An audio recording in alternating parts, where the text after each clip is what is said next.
L'immense Elric trônait du haut de la tour de garde devant les armées de Paul d'Argence. Les parchemins qui s'étaient payés avec 2 ans de paye, c'était censé contenir une magie du 4ème cercle. D'où vient ce putain de type? Simon demande à Beskov ce qu'il doit faire. Ce serait mauvais si c'est-à-dire les fous de la tour magique. Mais il lui répond qu'il connaît tous les mages de la tour et il n'en fait pas partie. Mais qu'importe, il doit faire preuve d'une immense prudence. Ils vont éliminer Mademoiselle et se retirer. Et si ce mage intervient? À travers les rues de la Sainte, l'épilogue du massacre arriva devant Isabelle.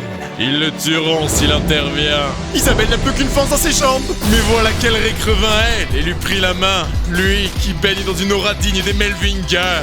Celui-ci regarda la belle et fière demoiselle d'un œil soucieux, lequel rencontra l'infaillible détermination et confiance d'Isabelle. Tous deux prirent la fuite à une vitesse extraordinaire. Ils s'enfuient! Unité 3 formation A! Ils sont au moins 40, il doit les attirer là où il n'y a aucun civil. Le coup de sifflet est parti! Ils les ont retrouvés et l'alerte a été lancée. Mais ils sont pourtant loin d'être cernés. Elric, Isabelle dans ses bras, sauvera la noble demoiselle et épargnera ce funeste destin à la Sainte. Mais au détour d'une rue, il devait faire front plus un corps de soldats du Loup Bleu. Jamais ils ne pourront le faire tomber. Arrive au cœur de la Sainte, sur la place centrale, le voilà cerné par les Loups Bleus. T'es coincé, foutu rat! À vrai dire, il a un peu excité, c'est sa première traque de mage. Mais où est Mademoiselle? Il croit vraiment qu'il va lui répondre? Pour être con, ça il est con. Évidemment qu'il est incapable de savoir où elle est, puisqu'ils n'ont fait que le pourchasser comme des abrutis. Tu courtises la mort, fils de pute! Que personne ne s'arrête tant que sa tête n'a pas roulé à ses pieds! Devant les sables de mana formant les sorts abominables, Elric souffra de ses premiers doutes. Il a consommé beaucoup trop de mana pour apaiser l'incendie partout à travers la ville. Le mana du cœur de dragon a bien monté après avoir absorbé le sceau. C'est son corps qui ne tiendra pas comme la dernière fois s'il excède ses limites. Contre la reine, il n'avait qu'à recommencer, encore. Et aujourd'hui, à l'avenir, il n'a et n'aura jamais plus qu'une seule chance. Une chance pour défier la mort. Une seule. Pour toujours. Ces types y vont à fond, même face à une seule personne. C'est exactement comme Isabelle le lui a dit. Hache en main, il commencera par abattre leur leader et les Loups Bleus s'opposeront à ses désirs. La fulgurance de la riposte c'est ce qu'il en tombe à la renverse. Pire encore. Son corps ne se déplace pas comme dans le domaine d'Otto. Son équilibre retrouvé, il esquive attaque après attaque devant les provocations de Mephisto. Est-il vraiment celui qui a vaincu cette reine? C'est pas normal, son corps s'est mouvé comme il le désirait contre la reine. Elric, abruti.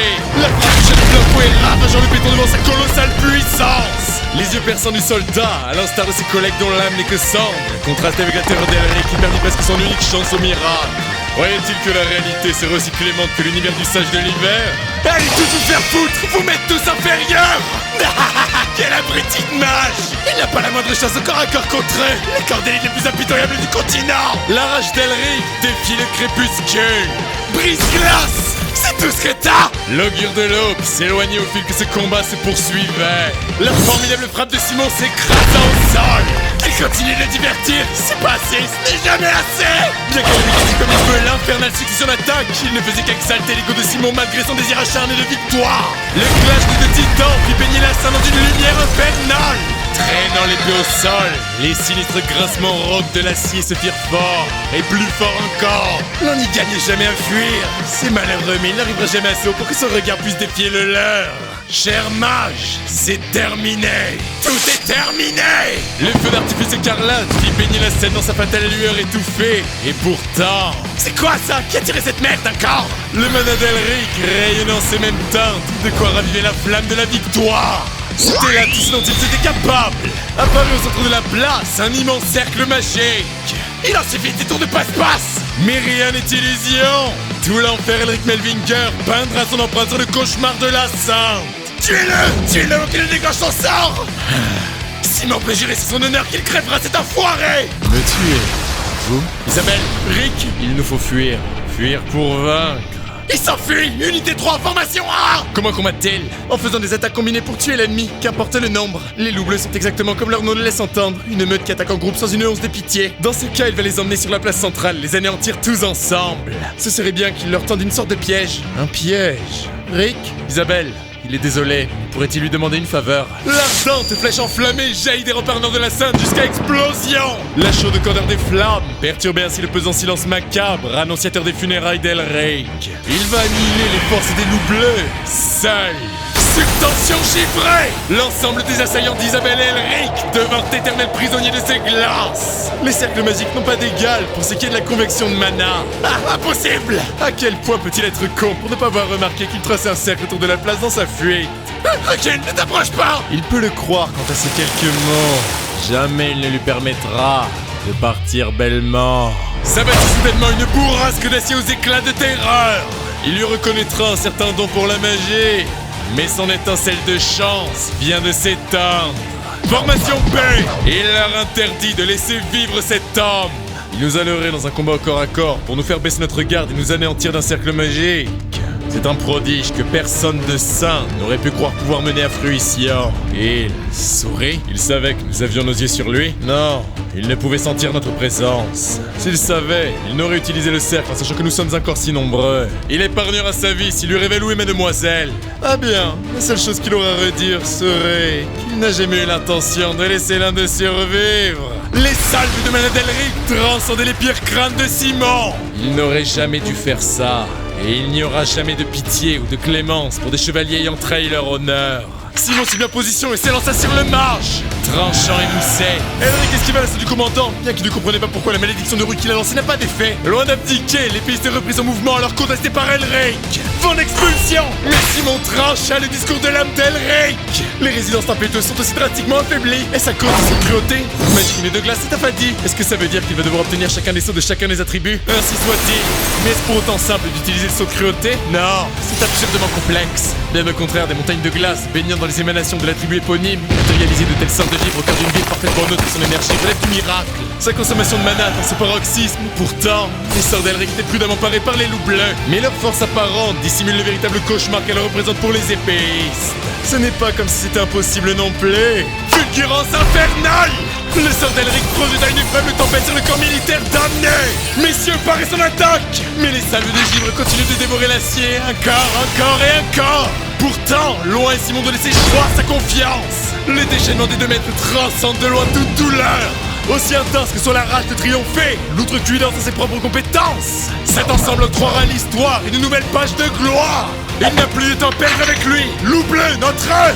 Mais derrière, il ne restait que des glaces de la 2e unité. Comment? C'est formidable de les voir essayer d'épargner leurs épées devant son poison givré. Et voilà, leur erreur fut leur ego. Au lieu de parer, il fallait penser retraite. Et il n'a jamais entendu parler d'une telle malédiction. Y a-t-il vraiment de quoi être surpris? Tout ce qu'il a fait fut d'imprégner une malédiction à son sort. Un pauvre tour de passe-passe, en somme. Alors il a fait une erreur de jugement. Quelle triste ironie. Il reconnaît volontiers son génie. Cependant, il regrettera bien vite sa victoire. Le capitaine de la première unité des loups bleus viendra à lui. Et là, alors c'est lui qui a plongé cette ville, ses habitants, ce vil tourment. Mage, écoute-moi et retiens ces quelques paroles. Il viendra, te tuera, et jamais ton enfer ne pourra voir une lueur de paix. Prenez ça. Capitaine, qu'est-ce? Un parchemin du 6e cercle. Les Némésis écarlates. Ils ont réussi à fuir grâce à Beskov. Mais celui-ci n'a pu leur gagner grand nombre de tours de trotteuses. Les loups bleus, ont perdu. Mais peuvent-ils mourir sans un dernier rugissement? Courez jusqu'à ce que vos pieds vous abandonnent. Brûlez tout. Une fois fait, mademoiselle mourra. Le mage mourra. Les citoyens même mourront. Voilà une gloire noire qui pèsera sur la victoire d'Elric. Méphisto, sa malfaisance. Elric, sa justice, demeuré seul survivant du carnage. Le premier dit au second, de ton cynique qu'un rat lui a échappé. Certes, que pourrait-il bien faire? Mais Elric sentit cette soudaine vague de mana incandescent. Ces bâtards ont bien perdu tout semblant d'humanité. Oui, vous, humains, êtes encore plus fous que nous, infâmes démons. Qu'importe à quel point il peut se dire droit, c'est là la véritable nature de l'homme. Découvre-la, Elric. Baigne dans toute sa turpitude, pleure, crie en rage, désespère, mais regarde encore, Melvinger. Des 3 loups bleus restants qu'il a décomptés, il n'en voit aucun. Mais le réel problème est le son dont il faut faire usage. Celui-ci est au moins de niveau 6 et peut engloutir tout la scène dans une mer de flammes. Crois-tu pouvoir nous arrêter? Elric trouva enfin Simon. Félicitations, mage, mais tu es arrivé trop tard. Rupture! La lame tout juste dégainée. Simon perdit ce qui fait de lui un guerrier. Mais Elric n'y fut pour rien. Et dire qu'il lui prenait la confiance en soi alors dans les montagnes. La voilà maintenant qui sauve la scène des flammes, bravant sa requête de fuite. Isabelle défia le plus corrosif de ses pourchassants, lequel tuera, il la tuera! l'initiation. Il pouvait fuir, il pouvait vivre, mais il a choisi de commettre l'irréparable. Tu as perdu ton bras fort, ton honneur, ton humanité. Il croit vraiment pouvoir en finir comme ça? Pardon? Il l'a peut-être trouvé, mais il est accordé le blanc liberté enlaçante. Partout dans la ville, des départs de flammes se feront. Et même dans les quartiers les plus loin, ces hommes répondront les flammes de la victoire de Paul d'Argence. Il a peut-être récupéré un parchemin, il l'a peut-être vaincu, mais il n'en est rien pour les deux autres. Crois-moi, mage, c'est toute la ville qui plongera dans les flammes, y compris. C'est simple, les loups bleus n'échouent jamais. Tu t'es fait avoir, mage. Cet endroit va devenir le plus grand des enfers. Il les a pourtant déjà tués. Tu l'as vu pourtant. Quoi? Tu m'as vu utiliser mon sort plus tôt. Rupture! À toi de jouer, Isabelle! Dispersion! C'est malheureux, mais les loups bleus vont subir leur première défaite. Il n'a pas l'air bien. Est-ce que, à tout hasard, son dernier espoir se serait brisé? Non, c'est absurde! C'est absurde! C'est impossible! Mademoiselle, si elle l'épargne, il l'aidera à survivre! Il sera son garde du corps! Après tout, il n'a pas mieux que lui pour savoir comment échapper à la première unité! Ne fais pas davantage de honte à mon nom! Simon n'était plus. Elle s'excuse. Elle a perdu le contrôle. Il comptait lui laisser choisir comment clore ce cauchemar, alors... Passons, qu'est-ce qui lui est arrivé? Rien, c'est rien. Non, elle est blessée. Qu'elle attend 10 minutes, il s'en occupe. Rick, peut-il épargner au moins un des loups bleus? Jamais cela n'était arrivé par le passé. D'habitude, nos chevaliers m'évitaient parce que je ne vaux rien. Bien sûr, l'étiquette leur impose une façade de respect, mais les chevaliers de mon oncle étaient là, eux aussi. Cependant, cette même façade chez eux cachait quelque chose de bien différent. C'est comme s'ils observaient chacun de mes mouvements. Comme le fauve qui regarde sa proie. Ignorer. Il fallait ignorer. Mais aujourd'hui, les loups bleus ont peur de moi. Pourquoi m'avez-vous épargné? Au moins une personne doit rapporter ces quelques mots à Paul. Dis à mon oncle qu'il ne deviendra jamais le lion bleu. Bien sûr, c'est de Rick dont il a peur, et pas de moi. Prêtez-moi votre force une dernière fois. C'est là tout ce que je voulais. C'est un homme bon, qu'est-ce que je l'envie. Si seulement j'avais son talent. Non, je dois rester calme. Je ne peux m'effondrer en larmes à chaque fois. Sinon, je n'arriverai jamais à rien. Pour devenir forte, je dois commencer par suppresser cette personnalité qui est mienne. Où allez-vous désormais? Je vais partir pour Akarmil, où mon père se repose, et je réfléchirai quant à comment aborder l'avenir une fois sur place. Comptez-vous faire venir les chevaliers bleus? Oui, ceux-ci n'ont pas abandonné mon père, et j'en profiterai pour demander l'aide aux étudiants et aux enseignants en médecine d'Akarmil dont il a aidé à financer l'hôpital. Excellent, personne n'osera s'en prendre à elle avec autant de chevaliers. Il est vrai, mais si seulement il existait une cure, ce sera une bien pénible bataille si père ne peut guérir. Peut-être oui qu'avec Rick, nous y parviendrions. Et Aura et Mana ne font pas bon ménage. Et puis, je ne peux m'en aider plus encore auprès de Rick. Nos chemins se séparent, pas ce que je souhaite. Mais l'heure des adieux a sonné. Il ne va jamais bon de contrarier le dieu du temps. Isabelle, s'il vous plaît, prenez ça. Qu'est-ce là? Je ne sais pas vraiment comment dire, mais j'ai entendu que le lion bleu souffrait d'une maladie proche du blocage magique. Je sais pas si ça sera utile, mais voilà, m'en guérir le blocage magique. Je vous demande pardon! Guérissant les plaies des chevaliers de la garde d'Isabelle et Elric, une fois chose faite, leur doit des excuses pour avoir caché son identité. Comment ça, cacher son identité? Brisant le sort de transformation. Son nom est Elric Melvinger. Il est le seigneur de la famille Melvinger, le duc de l'étoile radieuse.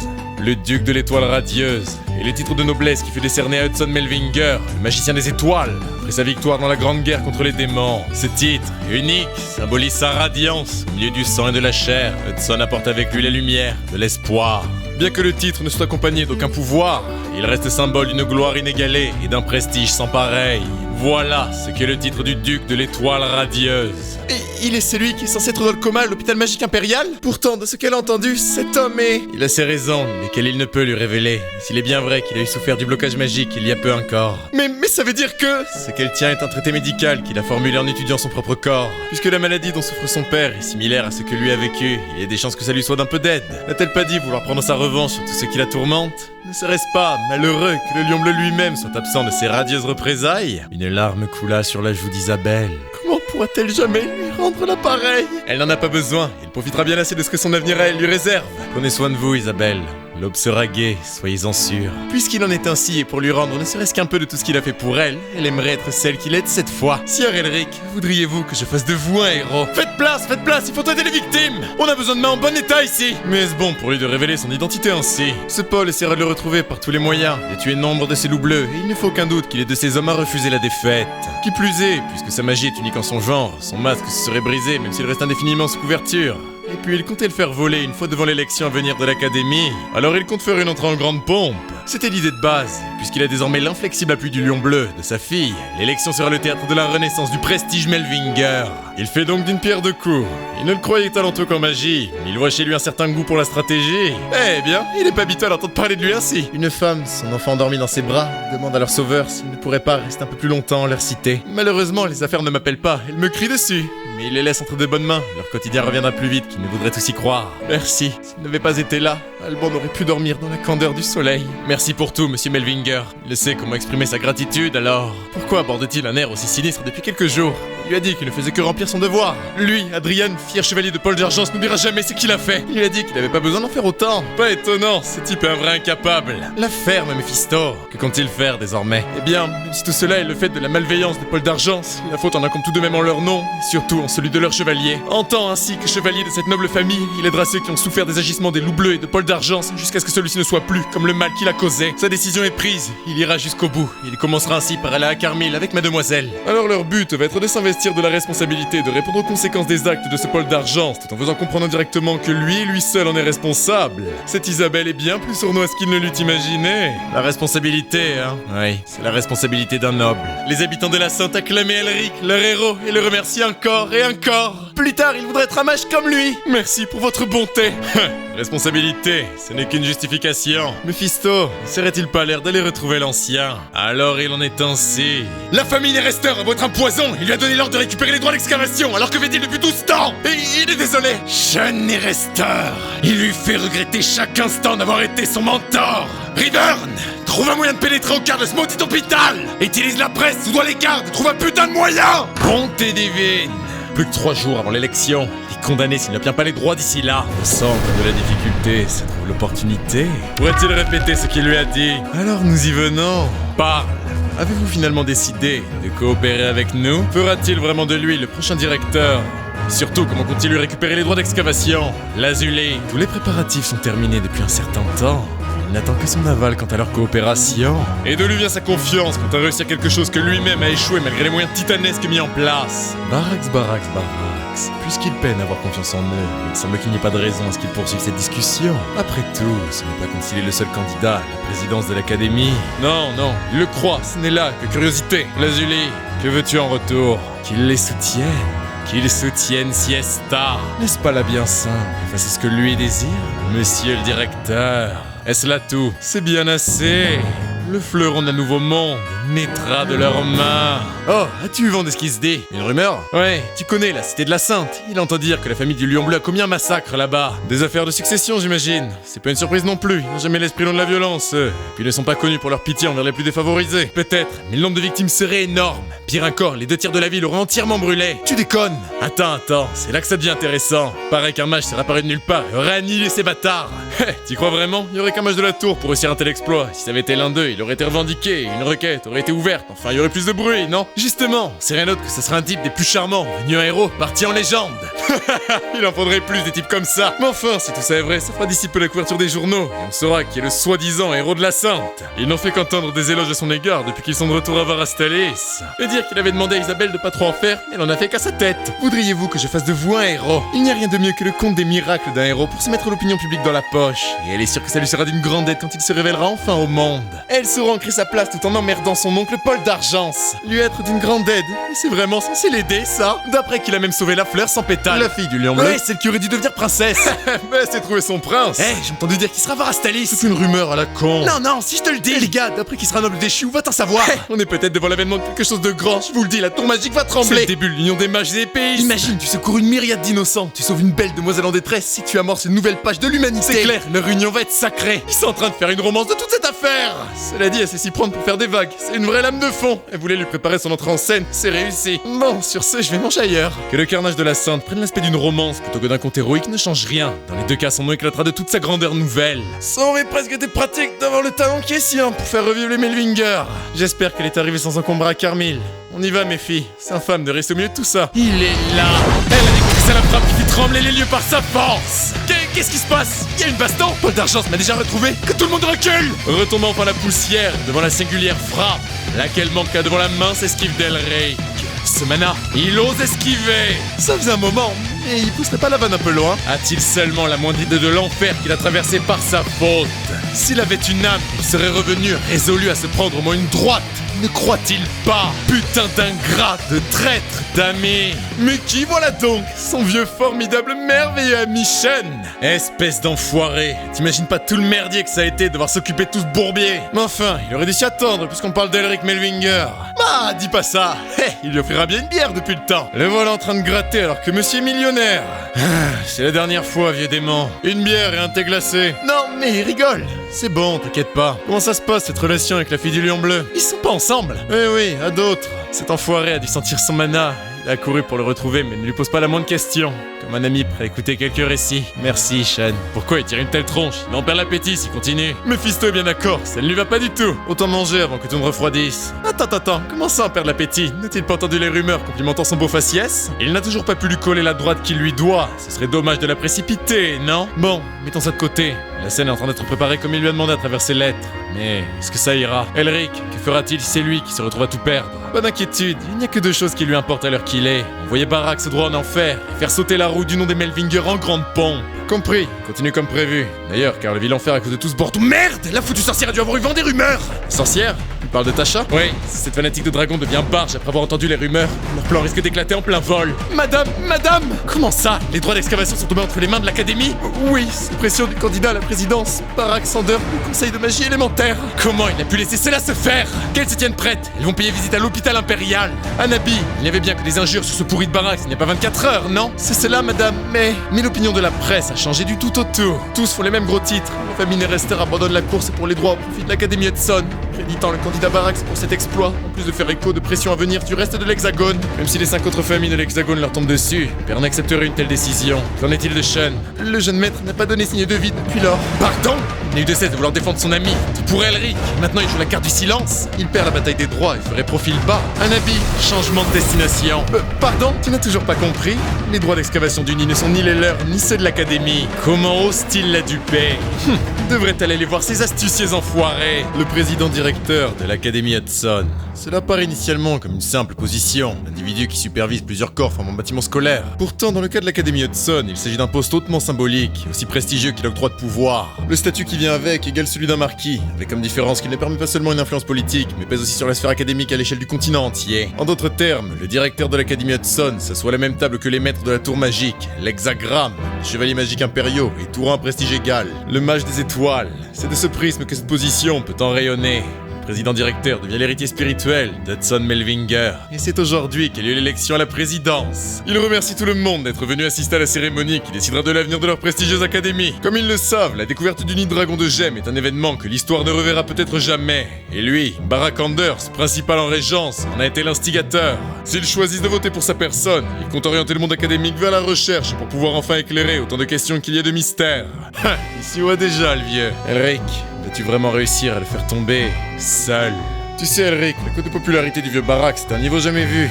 Je sais qu'il était consciencieux quant à son plan, mais puisque les appuis du vieux ont été payés, il y a des chances que ça ne marche pas. Sean, il peut faire tout ce qu'il désire, même les pires horreurs. Cela ne change rien. Quel merveilleux discours, monsieur le directeur. Il n'a pas encore été élu. Comment veut-il qu'il ne prenne pas la grosse tête s'il lui parle avec ses doux mots? Lazuli, il fera comme Siesta le désir, indépendamment de ses paroles. Mais puisque les autres candidats ont encore leur discours à faire, ils ont du temps à accorder au suspense. Le suspense, l'avenir n'en a plus besoin. Lazuli, tu te presses bien trop. D'autant plus qu'il n'a plus rien à craindre. Pauvre démon. Il n'a jamais eu l'intention de coopérer et ne se pliera jamais à eux. Une fois qu'il aura accédé au sommet, il écrasera Siesta. Il sera bientôt l'égal des seigneurs de l'hexagramme. Alors d'où lui vient l'espoir qu'il accède aux requêtes d'un pauvre démon? Vous écrasez tous, sera ma première mesure. Adieu, Lazuli. Cela conclut les discours des 7 candidats à la présidence. Les votes vont ainsi pouvoir débuter, alors que tout le monde prenne sa place. Elric, j'ai pris le seigneur pour ton succès. Mais le fracas de la porte d'entrée surprit Sean dans ses songes. Non! Qu'est-ce que tu fabriques ici, Tasha? Ne comprend-elle pas quel genre d'endroit est-ce là? Dame des Nerester. Seuls les seigneurs de l'hexagramme y sont invités. Lui demande-t-il de partir? Elle en est bien désolée, mais elle reste, puisqu'elle est là comme représentante du seigneur Nerester. Et puis, plus que tout le monde, elle sait presque tout ce qui va se dérouler ici. Merde! Elle m'a vu! Impossible! Il sait quelque chose? Il demande son attention à tout le monde. Il a une annonce à faire avant que les votes ne débutent. Mais d'abord, avant toute chose, il demande à tous les votants de bien rejoindre leur place et de demeurer silencieux. Tout le monde a dû recevoir le même cristal magique. Il peut s'en servir pour vérifier les informations propres à chacun des candidats, avant d'ensuite voter pour celui qui, des 7, il souhaiterait voir élu comme prochain directeur de l'Académie Hudson. Le résultat sera annoncé une fois que les votes seront enregistrés. Il a attendu toute sa vie que ce jour vienne. Ce serment, longue date, celui à travers lequel il s'est juré de devenir la plus grande figure du monde magique, va enfin prendre vie. Il sera l'égal des plus puissants avec lesquels il travaillera pour la grandeur de l'univers de la magie. Mieux encore, les futures affaires avec les grands noms de ce monde ont déjà été signées. Alors annonce-le. Annonce-le. Il va annoncer les résultats, en excluant le vote Melvinger par l'absence de représentants aujourd'hui. Le candidat ayant reçu le plus de votes. Annonce mon nom. Monsieur Barra... Attends. Quoi? Qui ose interrompre l'élection? Ah, vas-y, Elric, le seigneur de la famille Melvinger, Elric Melvinger, le duc de l'étoile radieuse, est venu exercer son droit de vote. Elric Melvinger? La honte des Melvinger? Que se passe-t-il ici enfin? N'était-il pas supposé être dans le coma? Elric, le plus infâme héritier de l'histoire du continent, venait de faire son entrée en scène sous les flammes des regards. C'est impossible! Elric, qu'est-ce qu'il fabrique ici? Comment un pauvre étudiant aussi interrompre l'élection du directeur? N'ont-ils donc aucun respect pour les lois de l'Empire? Il n'est pas là en tant qu'étudiant, mais en tant que l'un des ducs de l'Empire et représentant électoral. Le siège central, vide. N'est-il pas celui connu comme le siège des Melvinger? Siège principal honorant le premier directeur? Bien qu'il soit ravi de voir le seigneur Melvinger en bonne santé, il n'est pas sûr de comprendre pourquoi il agit ainsi alors que le vote est terminé. Mais bon, il arrive pile à temps pour l'annonce alors. Section 2 de l'article 7 du code électoral de l'Académie Hudson.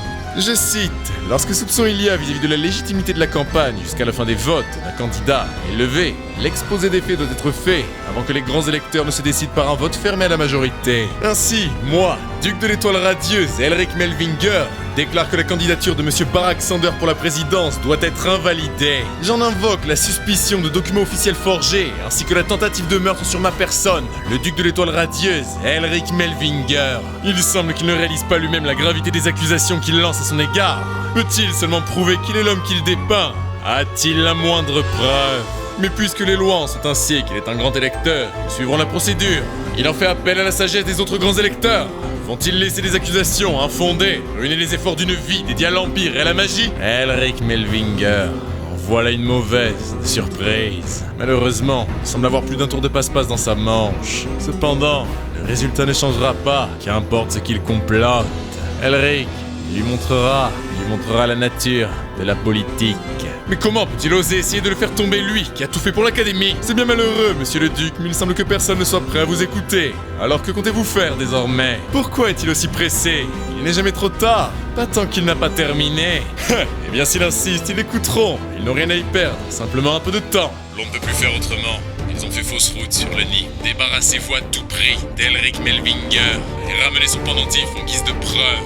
Cette voix, ces paroles, contrairement à ce que l'ancien Barack se prétend, il n'a été d'aucune aide dans leur découverte. Chenner resterait lui, du nid. Au contraire, il essayait de l'éliminer lui et de voler son précieux héritage familial. Alors maintenant, il leur demande qui pense encore que ces accusations sont infondées. Non! Et il essaye de l'incriminer! Comment peut-il avoir l'audace d'user de magie d'illusion pour piéger les seigneurs de l'Hexagramme? Comment ça, piéger? Comment pourrait-il être en mesure de ne serait-ce que de le tromper lui, un archimage du 7ème cercle? Sous-entend-il que lui, Elric Melvinger, souffrant du blocage magique, serait au 8ème cercle? L'ensemble des votants de la première élection se devait de plier devant l'argument d'Elric. C'est inconcevable qu'un pauvre tour de passe-passe comme celui-là ait pu tromper l'ancien. Oui, surtout un homme souffrant du blocage magique serait au 8ème cercle. On tombe dans le ridicule. Un temps là, ça voudrait dire que l'ancien a vraiment essayé d'ôter la vie au seigneur Melvinger. Ce cristal de mémoire, c'est celui qu'il a donné à Riverne quand il lui a ordonné d'éliminer le Melvinger. Comment Elric peut-il l'avoir? Riverne. Désormais, puisque les grands électeurs doivent procéder à un nouveau vote, il demande à tout le monde de rester silencieux pour les laisser délibérer. Riverne, de quel droit me trahis-tu? Ah tiens, ils ont trouvé un type suspicieux qui tournait autour de l'hôpital hier soir. Voilà qu'ils sont tombés sur River. Bah tiens, cet enfoiré de Barack, ça a dû l'envoyer faire 20 ans savoir. Non, il serait venu de son propre chef, il avait un truc à dire. Il attend entre autres son réveil pour lui donner quelque chose. Riverne? Riverne! Trouve un moyen de pénétrer au cœur de ce maudit hôpital! Utilise la presse, doit les gardes, trouve un putain de moyen! Tous ces abrutis inutiles l'emmerdent au plus haut point! Pauvre incompétent de Riverne, tout juste capable de s'excuser d'être minable!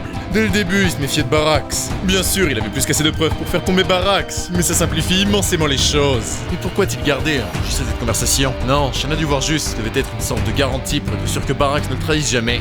Au final, ça valait le coup de lui avoir permis de survivre au nid de dragon. Mesdames, messieurs, il y a encore bien plus à cette affaire. Selon le code de loi des donjons, parmi lesquels on compte les nids, revient celui qui découvre le donjon, indépendamment de sa forme, de son importance, de son emplacement ou d'une quelconque caractéristique, sa possession. Cependant, Monsieur Baraxander, ici présent, s'est emparé des droits d'excavation sans son autorisation. Ainsi, en plus de pouvoir être traîné devant un tribunal pour tentative de meurtre sur le duc de l'étoile radieuse et pour tentative de vol de l'héritage Melvinger, il va pouvoir essayer de défendre son vol quant à ses droits sur la plus grande découverte du siècle. C'est pourquoi il ne demande pas seulement que Barax retire sa candidature, mais qu'il paye le prix de ses crimes. Que pense-t-il qu'il devrait faire? Y a-t-il seulement quelque chose à gagner? Continuer de rester associé avec Barax? Il ne vaut rien sans les droits. Ouais, la base de leur accord reposait dessus. Mais Elric, il ressent du mana provenant de lui. Ne souffrait-il pas du blocage magique? Oui, il était censé être dans le coma, mais il a l'air en parfaite santé. Représentant d'Enerester, vous semblez en savoir bien plus que vous n'en dites. Que se passe-t-il enfin? Elle se demande bien. Celui qui est proche du seigneur Melvinger est son petit frère, et seulement son petit frère. Mais ce n'est pas ce qui est le plus important à l'heure qu'il est, si?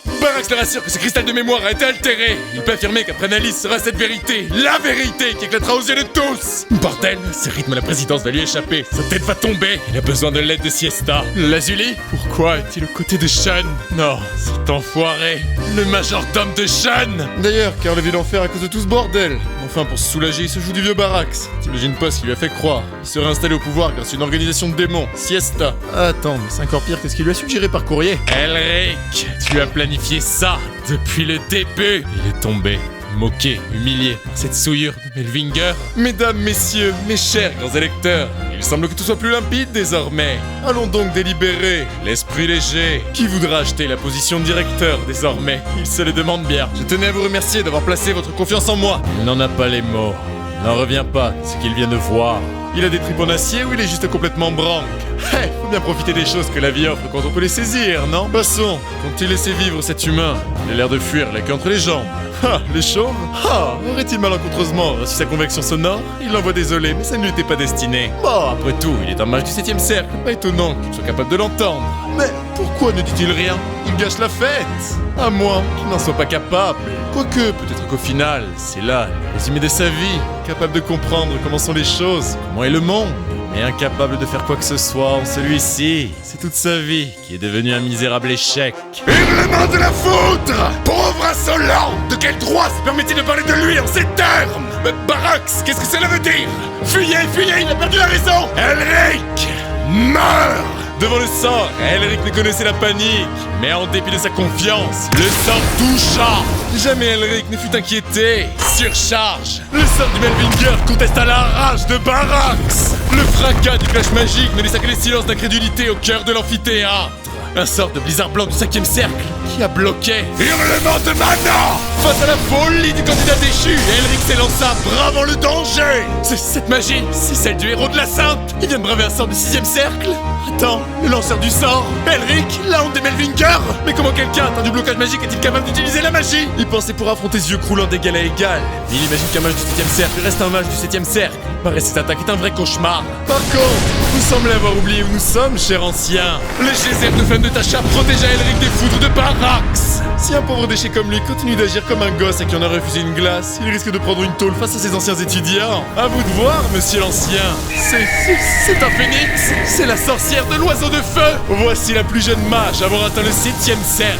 Celle qui a dompté un phénix, Tasha Nerester. Elric n'avait pas prévu qu'elle intervienne en personne, mais désormais, la chute de Barax n'est plus en marche. Elle est inévitable. Mage garde de se saisir de l'affaire, bien que peu réticente de se lancer dans un affrontement ouvert face à un mage du 7ème cercle. Baraxander, arrêtez cette folie sur le champ, sans quoi il sera traité comme un terroriste à l'Empire. Celui-ci, faisant face à l'hexagramme, aux électeurs, s'arrêta comme paralysé. Mais River ne fut pétrifié à son tour par une vision qui n'échappa à personne. Le seigneur Melvinger a été touché. Neutralisé Barax est sur le champ. Mephisto en vient se demander s'il mérite d'être appelé roi démon. Il en aurait été un bien plus merveilleux s'il n'était pas né homme.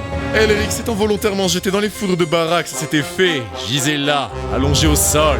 Mephisto, tu n'as pas encore compris? Voilà ce qui arrive quand on ose s'en prendre à lui. Et au nom des Melvinger, t'as entendu ce qui s'est passé à l'amphithéâtre impérial? À l'élection pour la présidence de l'académie? Apparemment, la honte des Melvinger aurait fait son retour. Mais enfin, qu'est-ce que cet incapable pourrait bien faire? Justement, tu te trompes. Tu sais pas qui est vraiment Elric Melvinger. Qu'est-ce que tu racontes? Il serait le héros de la Sainte.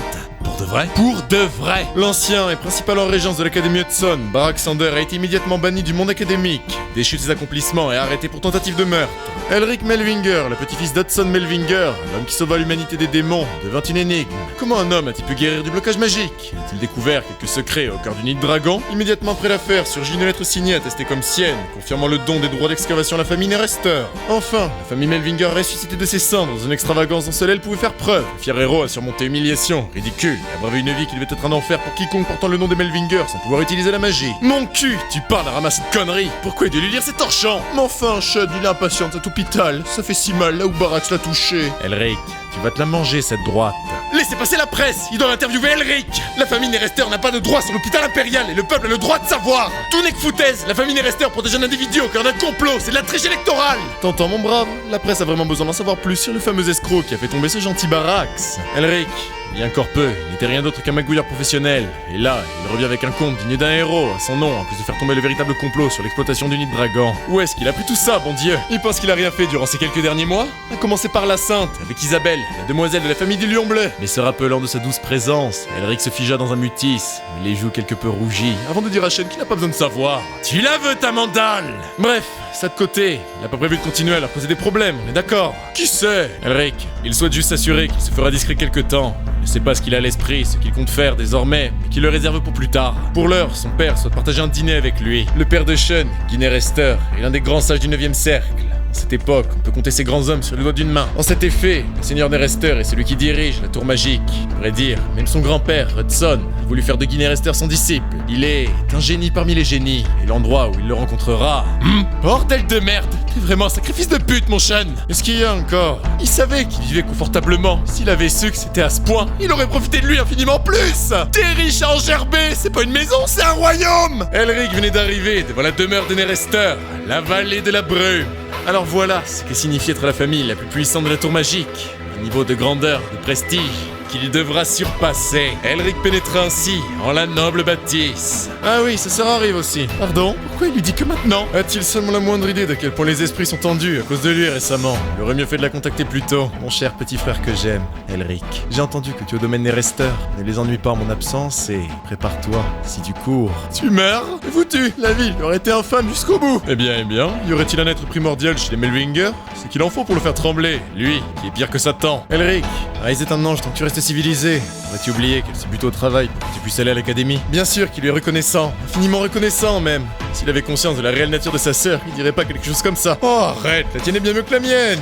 Shen, il croit que notre vieille peau est appelée sorcière pour rien? Sa personnalité est devenue parfaitement insupportable dès qu'on a commencé à se référer à elle en tant que génie. Cette truc est parti pour rester célib encore. Shen, ne lui avait-elle pas promis une raclée pour lui avoir caché ses petites manigances? Il fallait demander s'il avait si hâte. Merci pour votre aide lors de l'élection. Ce n'est rien, il aurait pu s'en occuper seul, non? Mais pourquoi une femme aussi butée qu'elle agit ainsi? Serait-elle intéressée par... La gifle n'était pas assez forte? Elle compte vraiment se comporter comme ça devant de ses amis? Mon Dieu, et qui lui a menti en premier? Mais à l'arrière, Elric sentit une soudaine vague. Elric, ils arriveront dans le quartier de Père, il faut le véritable palais de la brume bleue passer. Tasha lui signale qu'il y a des pièges installés, il ferait mieux de bien les suivre. Mais une brume se leva à leurs mots. C'est un enfer de s'échapper de ce palais, même pour un mage du 6e cercle. Elric avait disparu, perdu dans une mer de brouillard. Celui-ci n'a pas la moindre idée de ce qui se passe. C'est quoi ça? Shen? Dame Tasha? Où êtes-vous? Même Mephisto a disparu. C'est comme s'il n'y avait personne. Où est-il? De la magie à un niveau qu'il n'avait encore jamais vu. Pire, il ne s'était jamais imaginé que les Nerester seraient aussi puissants. Tous les éléments remplissent peu à peu cet espace. Certaines parties sont lourdes, d'autres légères. Certaines aussi tranchantes que les lames des loups bleus, d'autres plus douces que le visage d'Isabelle. Je m'égare. Ça ressemble à un arc-en-ciel d'éléments, un spectre intégral de magie qui devrait paraître brut d'incohérence, mais qui pourtant est parfaitement harmonisé au sein d'un même lieu à travers l'élément de vent. Je n'ai aucune idée de ce qu'est cet endroit, mais je me sens capable de le faire mien. Ce sont là les portes du monde magique que je veux pousser. Tu regardes quelque chose de bien intéressant, gamin. Quelqu'un me regarde? C'est-il simplement ce qu'il est en train de regarder? Ou bien regarde-t-il sans même comprendre? Il s'est peut-être perdu, mais c'est un grave péché que d'observer l'essence magique d'un individu sans permission. Si cet homme contrôle véritablement cet espace, il doit être à minima un archimage. Que c'est probablement un sage. Jamais le 7e cercle ne permettrait une telle symbiose. Ha ha! Il ne sert à rien de faire comme s'il ne pouvait l'entendre. Il l'a vu réagir quand il a pris la parole. Quoique, en y repensant, la faute revient des resteurs pour ne pas m'avoir guidé correctement. Je n'ai aucune raison d'être interrogé sur ma présence ici. Je n'aurais qu'à dire que je ne sais rien et foutre le camp de ce labyrinthe. Ah, il essaye d'ignorer ce vieil homme et de fuir. Il peut pourtant entendre les rouages de son esprit partout en ces lieux. Obscur esprit. Intéressant. Il ne peut plus voir le labyrinthe. Fort intéressant. Cet individu a usé de son brouillard pour qu'Obscur devienne son esprit. Hudson, vous êtes parti bien vite, mais vous semblez avoir laissé un élément fort prometteur. Tchè, il aurait pu finir de déchiffrer cet espace s'il n'avait pas été pour ce vieux. Bon, malheureusement, il risque gros s'il traîne encore ici longtemps. Mais il ressentit de nouveau cette pression. Plus forte encore. Il essaye de partir alors que les choses commencent à peine à devenir intéressantes.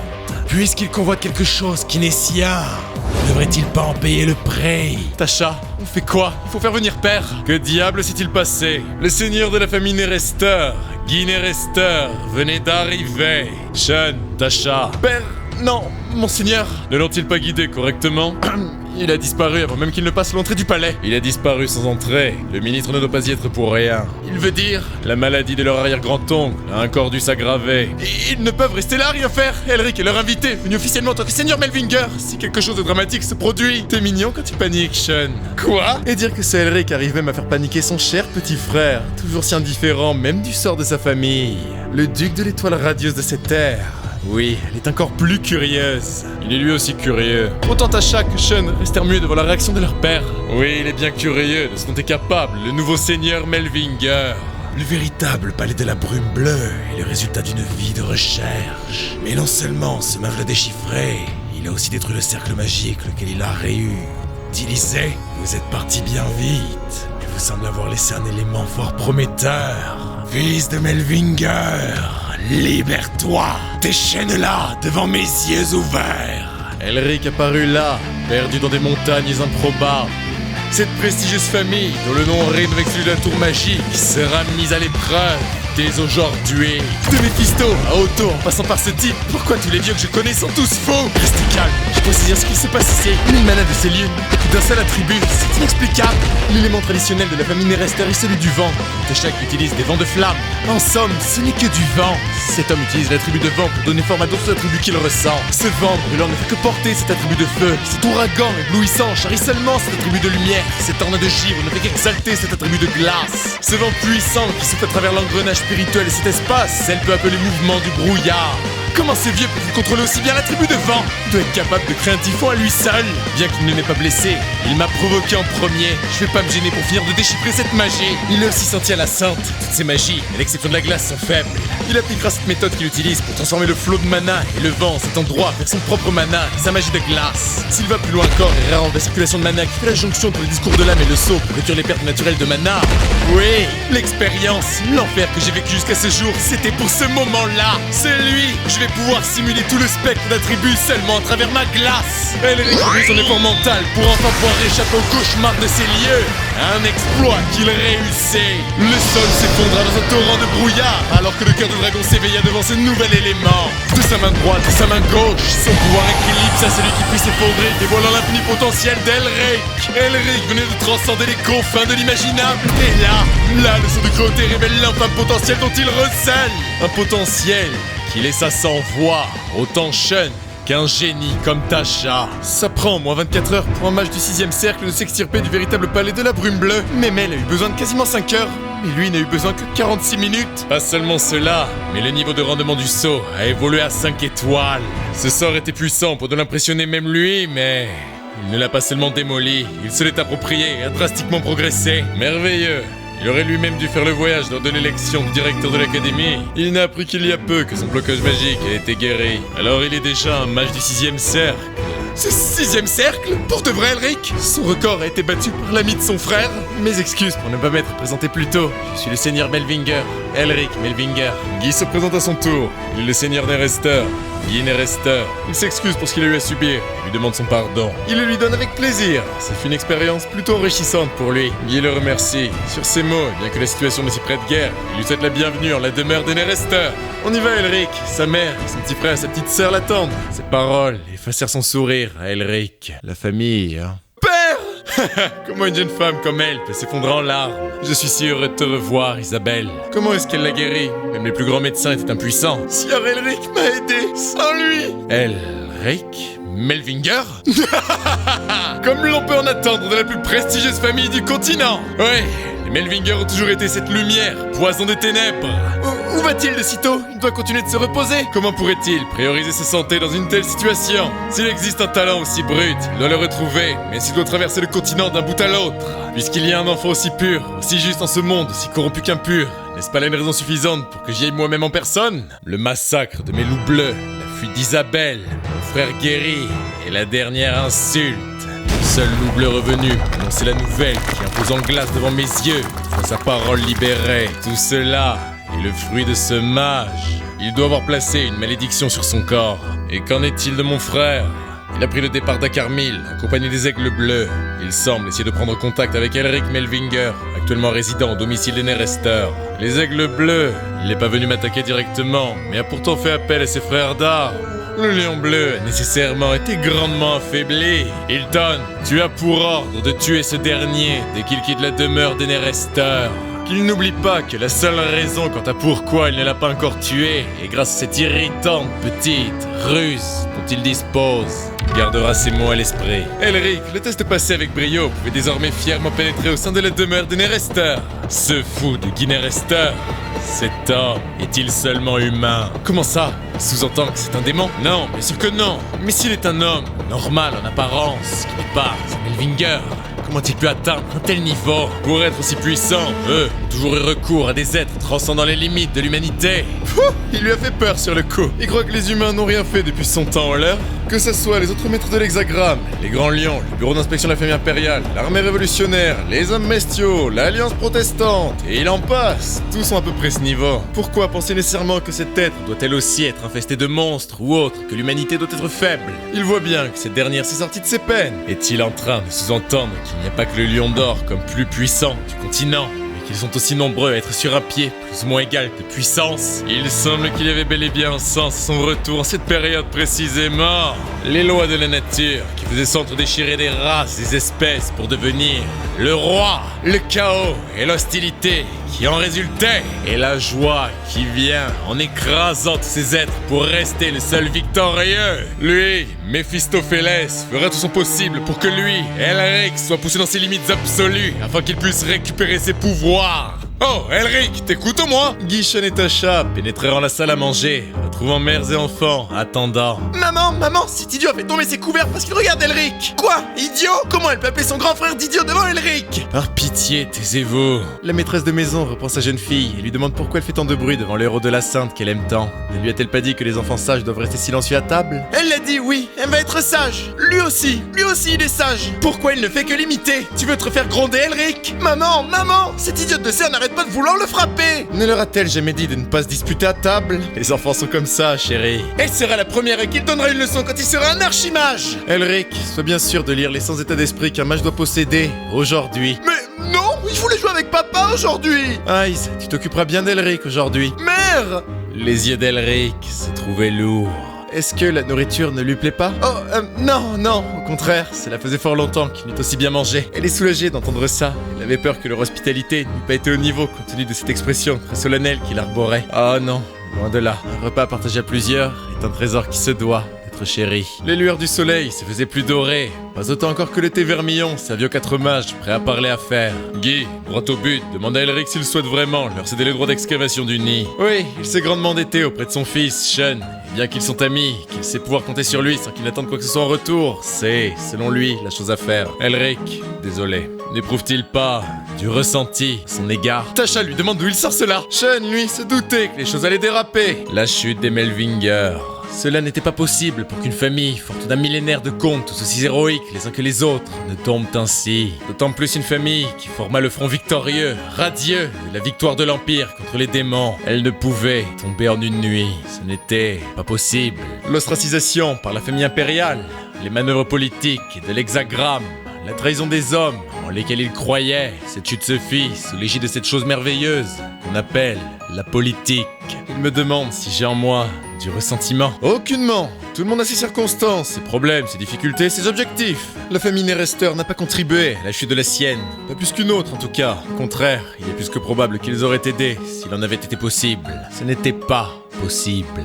Il pourrait les blâmer, en effet, s'insurger parce qu'ils n'ont fait que regarder puis constater. Mais aurait-il lui-même eu le courage de faire autrement s'il avait été à leur place, dans ces conditions qu'en plus, il ignore? Pourquoi Melvinger marchait sur des œufs devant un pauvre Nerester? L'hexagramme n'est rien devant l'énonciation du nom des Melvinger. Il y a 1000 ans, ils ne faisaient que courir après le rêve de grandeur que laissé dans leurs traces. Mephisto, ce n'est pas comme si sa fierté payait à manger. Puis, soyons honnêtes, il n'y est pour rien. Il lui concède qu'il est surpris de voir quelqu'un comme lui, qui vit seulement pour le pouvoir, réagir ainsi. A-t-il seulement une raison ou un objectif derrière sa venue ici? Bien que ce soit la demeure de son meilleur ami, c'est un lieu qu'il doit découvrir pour savoir où est la Terre et où seront les étoiles. Il devra dépasser les plus grandes folies, et les prodiges de la famille Nerester en font partie. Et puis il se devait de rencontrer le seigneur Nerester en personne. Dis-moi quelque chose que tu veux, Elric. Les Nerester désirent pleinement soutenir les Melvinger. Pardon? Qu'il ne pense rien d'autre de sa demande, que leur famille souhaite offrir une juste compensation vis-à-vis du don du nid. Il ne voudrait pas que leur famille apparaisse comme profitant de sa générosité. À vrai dire, il apprécie son geste. Il apprécie tant qu'il ne peut le laisser partir les mains vides, pour ainsi dire. Quel formidable stratège. Il est impossible de lire ses intentions. Souhaite-t-il réellement le rétribuer pour son don, en toute sincérité? Faire en sorte que le seigneur Melvinger se sente encore plus redevable des Nerester, voire de faire de lui le nouvellement érigé comme héros, un pion de son influence politique? Mephisto, c'est invariablement une bonne chose pour lui. Les fondations de son ascension doivent partir d'un point. Si les Nerester peuvent l'aider à l'initier, la restitution de la grandeur du nom des Melvinger ne sera que plus rapide. En revanche, il est évident que les autres familles de l'hexagramme feront pression sur les Nerester depuis la nouvelle éclatera. Alors pourquoi voudrait-il les supporter? Les perceptions extérieures nulifient largement les pauvres gains qu'il ferait en se servant de moi. Si tant est que les intentions de Guy Nerester soient mauvaises dès le départ, je n'ai aucune idée de ce à quoi il pense. Dans ce cas, Seigneur, filant comme une étoile, sa main approcha et brise à la vitre. Le bruit surprit les 4 participants de la réunion. Les éclats de verre projetés ici et là laissaient Elric face une silhouette et son incompréhension. Quel genre de fou furieux ferait quelque chose comme ça au cœur du domaine Nerester? Toi! Oui, toi! Non, pas lui! C'est ce vieux, celui dont il a déchiffré l'espace! Deviens mon disciple! J'ai eu entendu de Sean que son père était si assoiffé de prospects qu'il y aurait bien une centaine d'individus, tous aussi talentueux que les autres, qui logent dans la vallée de la brume, non pas comme vassals, mais comme invités. Là réside leur réelle puissance, les forces du ministère Nerester. Et à la tête du ministère, le grand maître qui a enseigné aux 3 dernières générations de Nerester, le chevalier blanc, Auguste Nerester. Monsieur le ministre, c'est un acte hautement irrespectueux que d'interrompre de la sorte une réunion entre seigneurs de l'hexagramme. Il est fort, absurdement fort, peut-être encore plus que Guy Nerester. Bonté divine, ce vieil homme a été si pressé qu'il a commis une grave erreur. Pour cela, il s'en excuse devant ses seigneuries. Ce n'est rien, mais qu'est-ce qu'il amène ici? Exactement comme il a dit, il est ici pour faire de cet enfant un guide de la bienséance du monde magique, son disciple. Parle-t-il du jeune homme aux côtés de Sean, et l'un des 4 ducs de l'Empire, le duc Melvinger? Il l'envoie désolé, mais cela risque d'être compliqué d'en faire ainsi. Le duc de l'étoile radieuse, duc Melvinger, Elric Melvinger, souhaite présenter ses sincères excuses avant de bien sûr saluer monsieur le ministre à la tête du grand ministère des Nerester, maître Auguste. Elric? Elric? Qu'est-ce que tu manigances encore? Oh, le voilà qui fait preuve de bien meilleures manières, surtout devant un vieil homme comme lui. Il apprécie cela. Mais comment lui pourrait ne pas présenter ses respects devant le seigneur Melvinger? Elric lui reconnaît que c'est un honneur de le rencontrer. Son défunt père n'avait guère autre chose à dire que des éloges à son égard. Il n'avait de cesse de répéter qu'il nous a manqué un pilier comme vous pouvez l'être.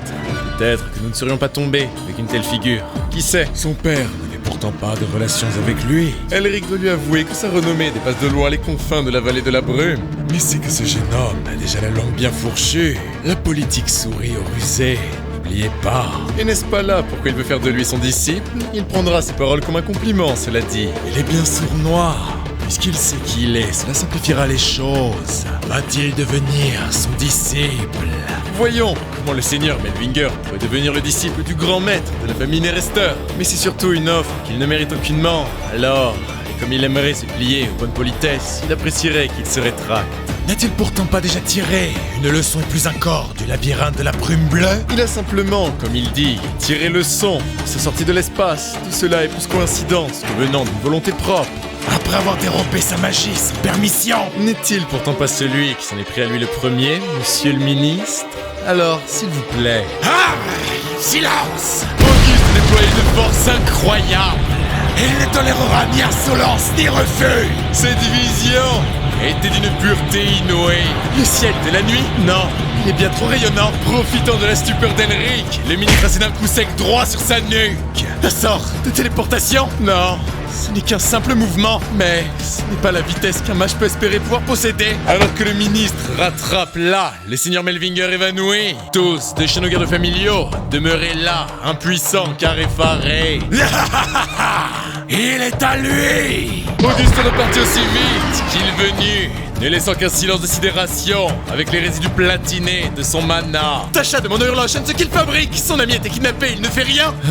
Tasha, ça se voit que tu ne connais pas Elric. Pardon? Cet enfoiré n'a de cesse de raccourcir mon espérance de vie. Va, Elric, continue ton ascension. Elric, il ne cessera de l'impressionner. Il apparaît alors qu'il ferait une nouvelle victime après lui. Que de courage que de vouloir utiliser ce vieux monstre comme maître. Non, comme marchepied vers ta future grandeur. Elric se réveille ainsi, devant un monstre à l'air aussi terrifiant que ses prouesses. Est-il réveillé? Ah! On est où? Auguste s'élança pour attraper et éviter sa chute à Elric. Fais attention, il a failli perdre aussi bêtement son premier disciple. N'a-t-il pas une armée de disciples? Non, il chapeaute son ministère, rien de plus. Lui, Elric Melvinger, sera le premier en 90 ans d'existence. J'ai parié sur le fait que je pourrais récupérer l'ensemble des connaissances du ministre, puisqu'il est le grand maître des Nerester, mais ce fou m'a kidnappé! Est-ce que, à tout hasard, je n'aurais pas déjà mis un pied dans ma tombe? Non, ça va pas, Elric, faut que tu te ressaisisses. Le mana, fais circuler calmement le mana. Mon mana ne bouge pas. C'est comme si j'étais retourné à l'état du blocage magique. Il semble qu'il ait déjà remarqué. Ses sens sont particulièrement aiguisés. Qu'est-ce qu'il lui a fait? Patience, patience. Il aura ses détails au fil du temps. Passons, Elric. Voit-il ce qu'il y a en bas? Il ne voit rien. Puisqu'il en est ainsi, va voir par toi-même. Espèce de vieux débris! Ainsi Elric tomba vers l'épaisse obscurité. En voyage! La terreur nouait son regard avant que la colère ne s'ensuive des provocations de Méphisto. Bah alors, il a enfin fait face à quelqu'un de plus fou que lui. Méphi, comment t'es venu ici? C'est un jeune enfant pour lui de venir le retrouver. N'a-t-il pas encore pris mesure de toute sa grandeur? Oublie ça, débile, si ne l'aide pas, ils vont crever ensemble! Eh bien, il est vrai que cela serait un terrible problème. Mais comment pourrait-il l'aider? Le sang du péché originel, il va avoir besoin de lui enseigner pour s'en sortir. Qui croit-il duper? Son flot de mana était restreint, mais il peut toujours utiliser le mana ambiant. Elric monopolisa les vents, plus fort encore. En vol, le bruit de la chute d'Elric en fit trembler les murs. Bien qu'il ait pu s'éviter la mort, il n'en est pas passé loin pour autant. Il a comme l'impression d'être revenu à une époque qui lui manque guère. Cela mis à part, où est-il? Il connaît la géographie du continent entier. Il l'a plus par cœur. Mais cet endroit n'y appartient pas. Plus qu'autre chose, ça ressemble au véritable palais de la brume bleue. Cet endroit est le véritable palais. Plutôt, il est une des régions de ce domaine. Mais passons, il a restreint son mana. Oui, mais de le voir réussir si vite à utiliser les émanations de mana ambiante. Il semble avoir trouvé un disciple particulièrement talentueux. J'ai failli crever. Pourquoi il fait ça? Il voulait un disciple, non? Et c'est toujours ce qu'il désire. En revanche, il ne lui enseignera rien qui est des Nerester. Alors qu'essaye-t-il de lui enseigner? Bien qu'il soit le ministre de la famille, il est aussi à la tête d'une école de pensée. Les Chroniques de la Nuit. Une pensée magique qui n'a rien à voir avec les Nerester. Et un enseignement qui n'est transmis que d'un individu à un autre. Il n'aura aucun problème à le recevoir, bien sûr. Les Chroniques de la Nuit. Il n'en a jamais entendu parler, ni de bouche à esprit curieux, dans les livres d'histoire. Les Chroniques de la Nuit. Il n'en revient pas qu'il continue avec ça. Quelle bande d'enfoirés résilients. Il en a entendu parler? Ce courant est originaire de l'Extrême-Orient, propre à un monastère particulièrement irritant tout du long de sa grandeur de gloire. Il y a un millénaire. Il n'utilise pas une forme de magie propre, mais une magie guerrière unique au monde. De la magie, corps à corps? Plus ou moins, oui. C'est l'art du renforcement physique à travers la circulation de mana. Pour faire simple, c'est sans grand doute ce dont il a le plus besoin à l'heure actuelle. Les Chroniques de la Nuit correspondent à une école faite pour harmoniser différentes formes de magie.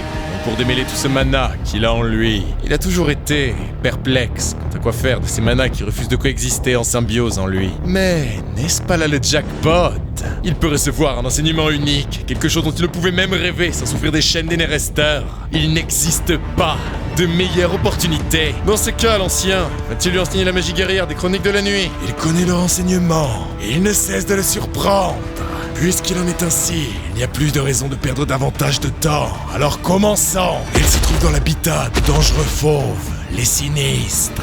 Ils sont bien plus grands, puissants et effrayants que de pauvres loups normaux. Il doit aussi savoir que la magie des chroniques de la nuit repose sur l'expérience, n'est-ce pas? Alors, Elric, surveille. Le premier des sinistres se jeta sur l'entrée. Espèce de fou, pourquoi il lui dit ça après avoir restreint son mana? Auguste resta silencieux, simple spectateur, avant que l'on ne l'interpelle.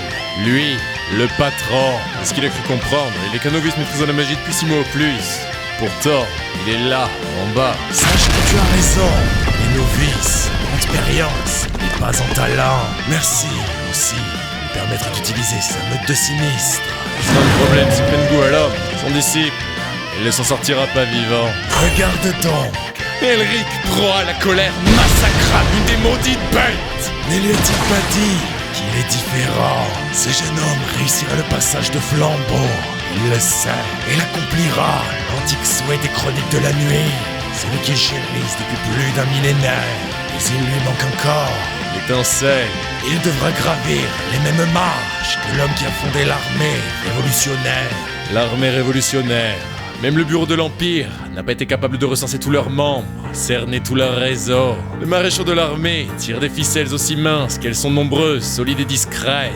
Personne n'a idée de la puissance des maréchaux. Il n'y a que l'opinion publique partage avec le sentiment des officiels de l'Empire qu'ils égaleraient les maîtres de la tour et les grands lions. Il n'existe que pour un idéal: briser le verrou tyrannique de l'Empire. Ils sont le plus grand groupe terroriste des 100 dernières années, la plus grande menace de l'ère contemporaine. C'est de leur rang sorti un ancien maréchal. Il en fera ainsi, puisque c'est là sa requête. Le roi des bêtes, Duke Tejiliti. Mais il était pourtant si excité à l'idée d'avoir un nouveau disciple. Si c'est ce qu'il souhaite, il lui arrachera ce brin de lumière. Elric, chasse tous les sinistres, tue toutes ces créatures jusqu'à ce qu'aucune ne reste. Le réussir en abattra un seulement par pure chance. Cela dit, cela va être bien plus compliqué dès le deuxième. Son état n'ira jamais en s'arrangeant, tout comme les combats se feront de plus en plus difficiles. À chacune de ces créatures qu'il abat, la suivante sera encore plus sur ses gardes, plus encore enragée d'avoir perdu un autre frère. En l'état, tu ne peux gagner, Elric. Méphisto a raison.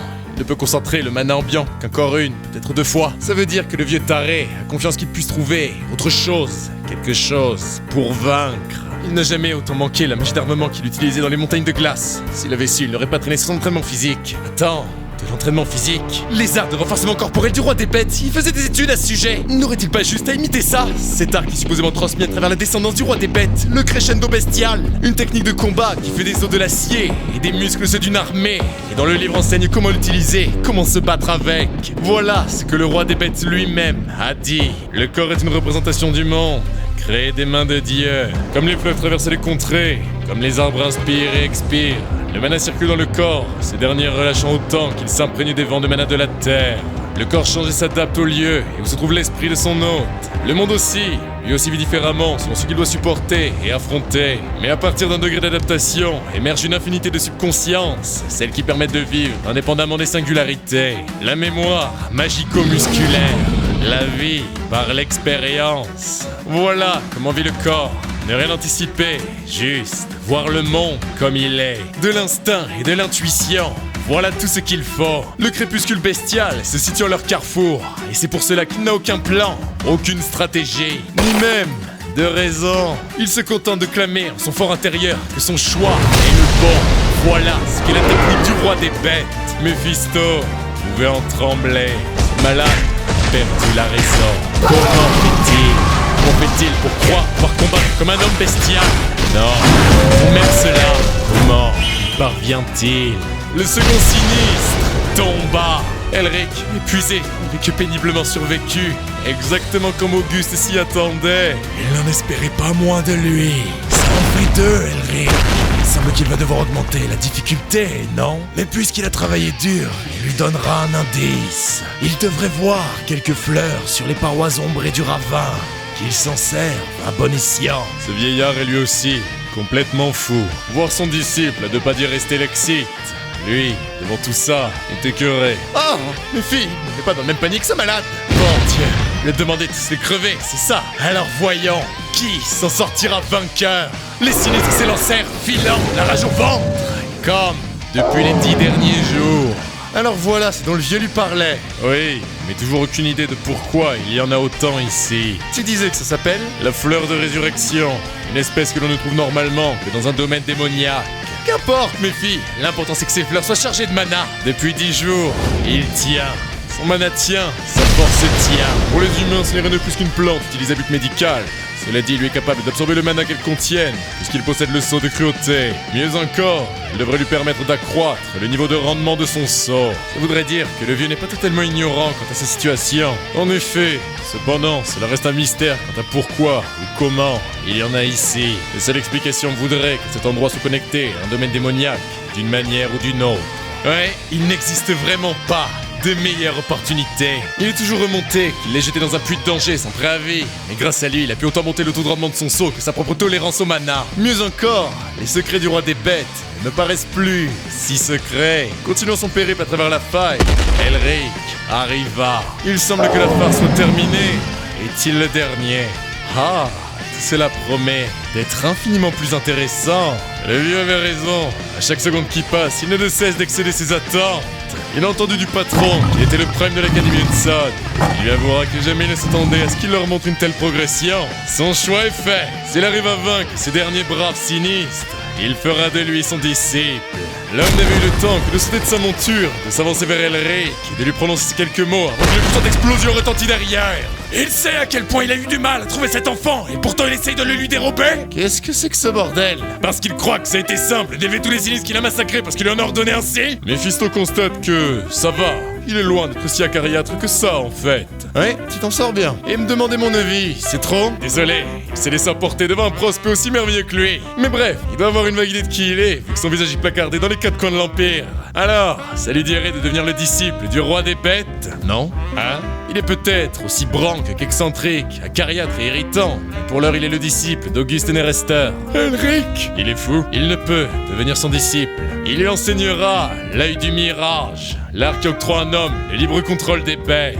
L'unique talent qui fait d'un individu le roi des bêtes.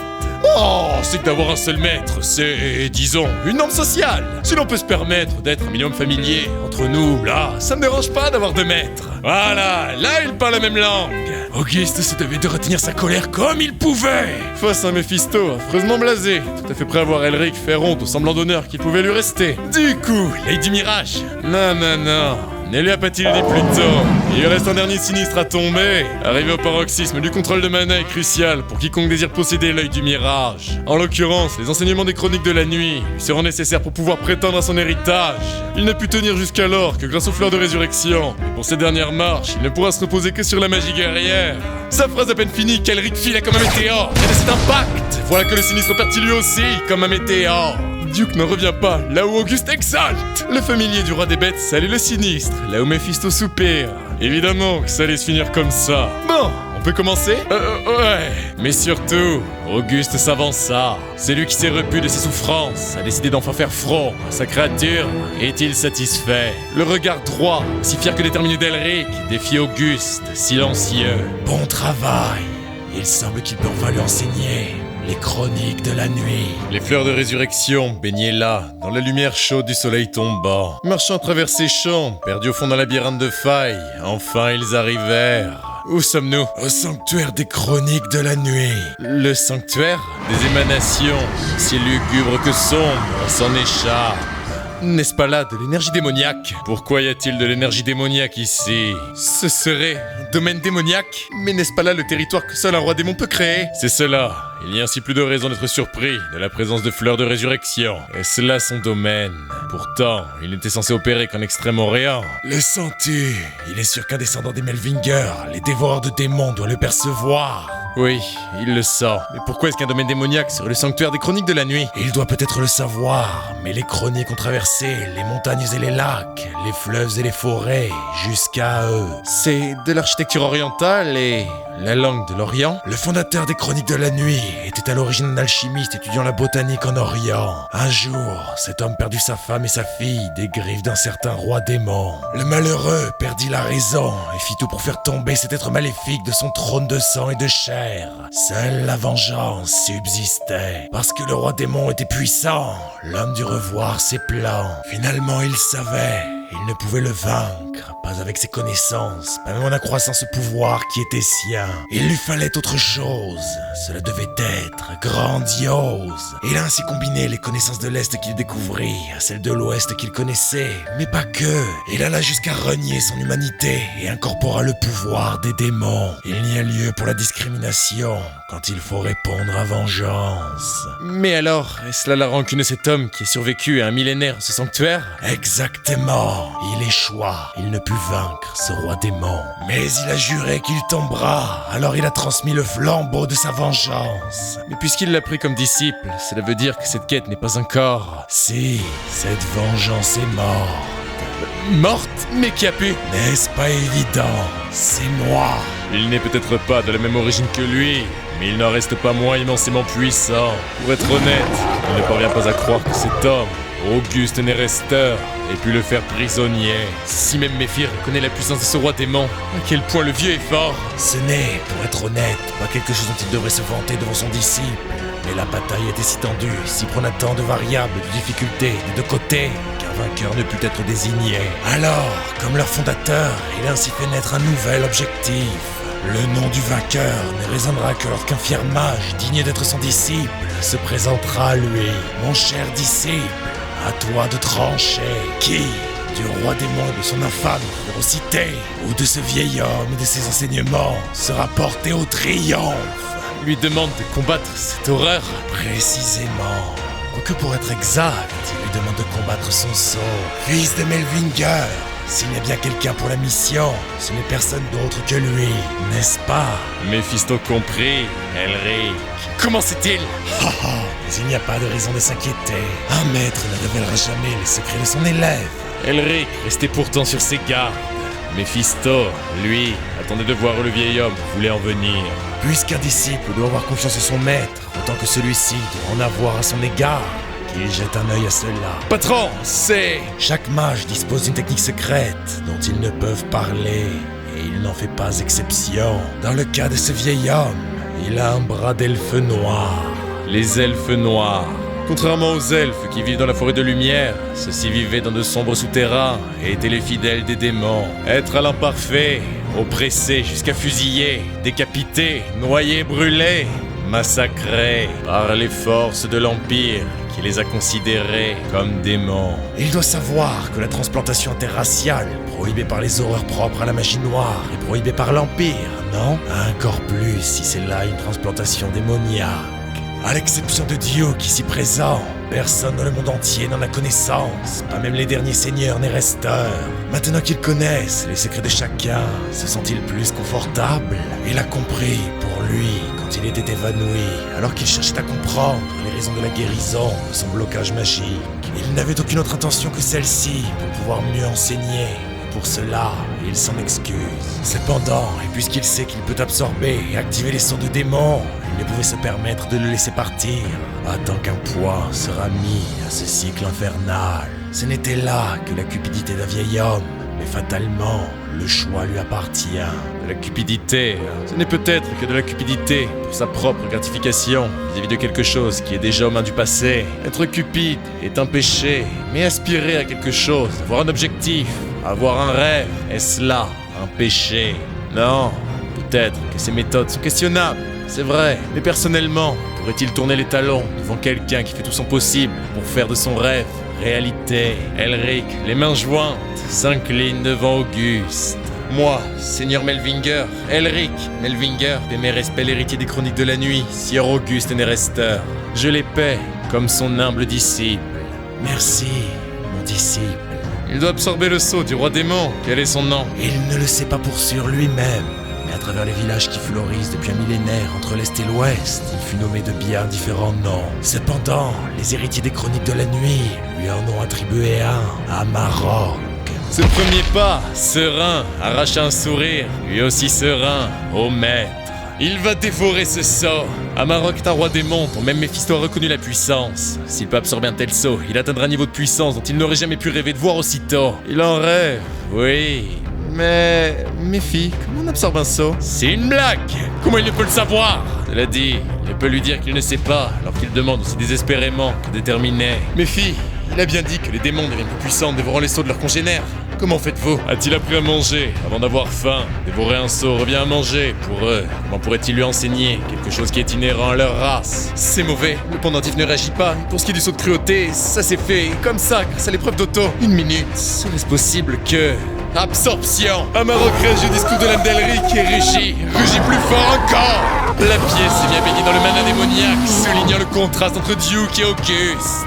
Les sceaux orientaux s'envolèrent dans les masses de ténèbres tourbillonnantes.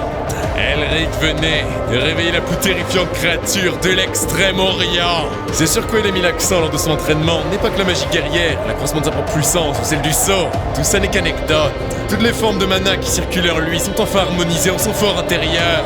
Il a essayé de faire de la théorie pratique en liant sceau et discours de l'âme, et comme il s'en doutait, c'est un succès. Un univers mental? Doit-il conquérir une nouvelle épreuve? Quoique, plus important, y a-t-il seulement quelque chose dans cette jungle? Si marécageuse qu'elle soit, il n'y a pourtant aucun insecte, aucun oiseau, pas un bruit, rien d'autre que le souffle du vent dans les feuilles. Le fait que ce soit un univers mental n'est probablement pas la seule raison. Cet affreux silence sonne comme s'il avait été avalé par quelque chose. Le vent caresse sa peau, canonnant des vagues de pression, droit en son âme. Même les bulles de l'eau, putrides, éclatant à chacun de ses pas, rajoute à l'horreur de cet endroit, à la fois logique, mais fatalement anormal. En cet endroit vit un prédateur, une créature qu'il ne faut approcher. Un simple bruit, aussi singulier que cet univers, dépourvu de vie, ainsi un bruit qui fit accélérer les pas d'Elric. Quelque chose a bougé, au cœur de la forêt, au milieu des nuages, sous terre, dans l'eau. Oui, quelque chose a bougé. Mais où? Il ne peut ressentir sa présence. La gueule alors s'ouvrit, juste derrière lui. Ce voyage m'a épuisé, mais qu'importe. Mon cher frère, pourquoi ne réponds-tu plus à ta sœur? Les ombres de ses dents, faiblement créées à travers les minces rayons lumineux, blêmissent entre les feuillages et des ténèbres éternelles. Peut-il supposé se battre comme sur les montagnes de glace? Non, mais c'est comment absorber le sceau d'Amarok. Il doit d'abord s'enquérir de la situation. Il y aura peut-être un autre moyen, qu'il n'y a aucune garantie quant à sa victoire. Mais Melvinger n'a pas besoin de réfléchir. Il lui semble être doué de patience. Ah, comme il est si Et il a compris aussi vite? Ce n'est pas là la seule chose qui lui est unique. Un saut sur un pauvre humain. Qui plus est, il ressent les traces du mana, la vie roubla. Mephistopheles. Il peut sentir sa faim, à travers sa voix. Il est le prédateur suprême qui laisse ses proies prône à son courroux, car incapable de fuir. Il possède également le cœur de dragon. Il semble faire face à un Melvinger plus prometteur. Vas-y, attaque, Amarok! Fort bien. Ne regarde perdu de temps. Si ça avait été quelqu'un d'un ennui quelconque. Mais en l'occurrence, fils de Melvinger, il est un hôte digne. Ne calme jamais ta faim. Poursuis ta quête de grandeur et porte à la lumière ta cupidité, tes ambitions sur un trône. S'il y parvient, ils se reverront. Elric reprit conscience en dehors du domaine d'Amarok, le sceau marqué d'une nouvelle âme. Le silence de la stupeur régnait au cœur du temple des chroniques de la nuit, lequel Méphisto brise. Il n'en revient pas que ce fou furieux abandonne son véritable nom ainsi. Elric, tout aussi sidéré, refuse de croire que c'est aussi simple de dévorer un sceau. C'est pas possible, il a rien fait. Elric, il a eu recours au dernier tour de passe-passe dont il disposait, rien de plus. Puisqu'il tenait son sceau comme il pouvait, depuis des décennies pour échapper à la mort, il a décidé de parasiter son corps pour espérer se revoir comme il fut, jadis. Il ne lui a laissé qu'un sceau dans un état misérable. C'était à prévoir. Il a dit qu'il se reverrait s'il continuait de pourchasser ses désirs. Lui a-t-il demandé de rendre à son sceau sa prestance passée? En tout cas, tu t'es fait un nouveau voisin, mes filles. Par contre, lui n'est pas trop familier avec tous ces nouveaux résidents. On pourrait pas introduire son vieil ami en donnant par exemple son véritable nom? Ce serait une sorte de petit cadeau de bienvenue. Jamais il n'aidera de misérables, un humain déchu et un démon qui s'abandonne à un homme pour espérer survivre. Elric, le véritable nom d'Amarok, Et Dieu maudit, puisqu'il l'a dévoré, il peut enfin le lui révéler. C'est là son dernier petit tour. Pour ce qui est d'Amarok, son statut est très certainement tombé alors qu'il a perdu contre lui. Ce dernier, son statut est probablement brutalité, démonie ou malfaisance. Cet humain est fou. Comment a-t-il pu déchiffrer la nature d'un sot, d'un roi dément? Il comptait demander au vieux si Méphisto refuse de lui dire. Pourquoi est-ce qu'il... Non, pourquoi si soudainement? Férocité! Vois, Elric! Découvre le sceau d'Amarok, le sceau de férocité. Amarok ne fut pas toujours un grand roi démon. Il était à l'origine un prétat, à la fois trop frêle pour aspirer à quoi que ce soit, et pas assez digne pour faire front à la mort, le dos droit. Cependant leur nature reste celle de démons, assoiffés de puissance, mais devant survivre. Et ils savent ainsi mieux que quiconque éviter le danger. Elric, tu possèdes désormais un sixième sens. Tu es capable de sentir la force et les points faibles d'un adversaire plus vite qu'il ne les découvrira chez lui. L'avènement de ce sixième sens, simplement à travers la circulation de mana, que les techniques de magie guerrière, les chroniques de la nuit ont essayé d'imiter. Le pincement de son cœur, l'ensemble de ses sens qui hurlent ses actions avant que la raison ne lui indique le chemin. Et il appelle cela l'instinct préta. Finalement, après un millénaire de peine, de colère, 10 centenaires de recherche et d'échecs, 100 décennies d'espoir à la quête du héros, et il fallut attendre si longtemps cette journée pour que le miracle éclaire leur long chemin de sa lumière. Désormais, Elric, il te faudra rendre au sceau d'Amarok sa grandeur, afin que tu puisses mettre un terme à ce grandiose cauchemar. Le fonctionnement d'un sceau, sans parler de son usage, sont des connaissances pas même présentes dans les livres d'histoire. Il se demande à quel point les nombreux ancêtres des chroniques de la nuit ont souffert pour mettre à jour tant de connaissances. Les rêves et désirs qui jaillissent entre chaque ligne de théorie et observation pour culminer ce moment au parachèvement d'un unique objectif. Férocité! L'ombre d'Elric se fondit dans une mer sombre d'un mana noir qui enfin entre dans le dernier corridor de son histoire. C'est à son tour de l'écrire, d'écrire l'histoire. Mais c'est une course effrénée qu'il sentit au loin, arrivant de plus en plus proche. Maître, il a bien dit que l'instinct préta permettait de ressentir le danger à travers ses sens. Alors pourquoi est-ce que ça s'active là, maintenant? Elric! Sean, comment t'es arrivé là? C'est pas important, ils sont vraiment dans la merde, à l'entrée de la vallée. Sa sœur est arrivée! Dame Tasha, sans vouloir la déranger bien sûr, mais elle croit qu'elle va devoir aller elle-même à l'entrée du domaine. C'est quoi le problème encore? Le duc de l'étoile radieuse a fini son entraînement en isolation? Non, c'est à propos de... Anabi, alors elle est là. Dame Tasha, dis aux gardes de ne pas la laisser rentrer, pas tout de suite. Elle va faire comme elle a dit, mais... Elle va y aller elle-même. Pardonnez-moi, est-ce que mon petit frère, Elric Melvinger, est bien ici? Émergeant du domaine d'Auguste plus vite que leur ombre, Sean et Elric se hâtaient pour retrouver la vallée de la brume. Sean, pourquoi t'as pas arrêté ta sœur? Mais comment il veut qu'il arrête la folle dingue de sorcière? Et pourquoi c'est lui qui blâme alors que tout est de sa faute? Le pire dans tout ça, c'est qu'il a fait rejaillir l'esprit compétitif de Tasha depuis qu'elle l'a vu à l'œuvre. Dévalant la vallée, Tasha se ruait vers l'entrée du domaine de sa famille. Sean a dit que la sœur du duc de l'étoile radieuse a eu nombre de sacrifices à faire pour son petit frère tout du long de sa vie. En d'autres termes, sa sœur a nécessairement un talent en magie inférieur à celui de son petit frère, qui a lui-même souffert du blocage magique pendant l'essentiel de son existence. Et pourtant, la personne que le duc Melvinger craint le plus est sa sœur. Impossible que ce ne soit là qu'une question d'aîné, de cadet. Alors... quel type de personne peut-elle bien être? Pardonnez-moi, est-ce que mon petit frère, Elric Melvinger, est bien ici? Le duc de l'étoile radieuse est bien ici, mais ils n'ont l'autorisation de ne laisser personne entrer sans invitation signée de la main du seigneur Nerester ou de sa proche famille. Elle leur demande pardon? Pourquoi? Elle les envoie désolés, mais les règles sont les règles. Mais peut-être alors pourrait-il appeler le troisième maître Sean? Elle est persuadée qu'il sait pour sa venue. Impossible, d'autant plus que Dame Tasha a interdit son entrée à la sœur du duc de l'étoile radieuse tant qu'elle-même n'est pas présente. L'aîné de Sean? Mais pourquoi? Enchantée, Dame Melvinger. Elle est la fille de la maison Nerester, Tasha Nerester. Enchantée, Ice Melvinger. Elle a eu l'occasion d'entendre parler de ses prodiges par son jeune frère, Elric. Elle serait-elle une flamme dansante à l'élégance inégalée? Cependant, il semble que ces descriptions ne soient que fémismes. C'est un réel honneur de la rencontrer. Merci. Mais pourrait-elle se permettre de lui demander pourquoi elle lui a interdit l'entrée sans qu'elle-même ne soit présente? Elle a beau y réfléchir, elle n'arrive pas à en comprendre la raison. Eh bien, c'est la demeure des resteurs, la première étoile de l'hexagramme. Ce n'est pas comme s'il pouvait laisser rentrer quiconque quand il le désire. Elle ne répond pas à ces questions. Sa venue était attendue, mais aucun d'entre eux ne la connaît personnellement. Il fallait bien s'assurer de son identité. Dans ce cas, que doit-elle faire pour être officiellement reconnue comme l'aînée Melvinger? Si elle est véritablement la sœur du duc de l'étoile radieuse, ça veut dire qu'elle fait tout aussi partie de cette prestigieuse famille que lui. Un petit clash magique devrait suffire, non? Malheureusement, Malheureusement, il ne peut utiliser la magie. Et qu'en serait-il de Laura? Mais elle risque gros, non? En est-elle si sûre? Ce n'est qu'une petite procédure parfaitement formelle pour qu'elle lui prouve être une Melvinger. C'est de l'entrée que le combat débuta. Les gardes prêts assistaient à ce qui se faisait attendre. Tasha s'en doutait.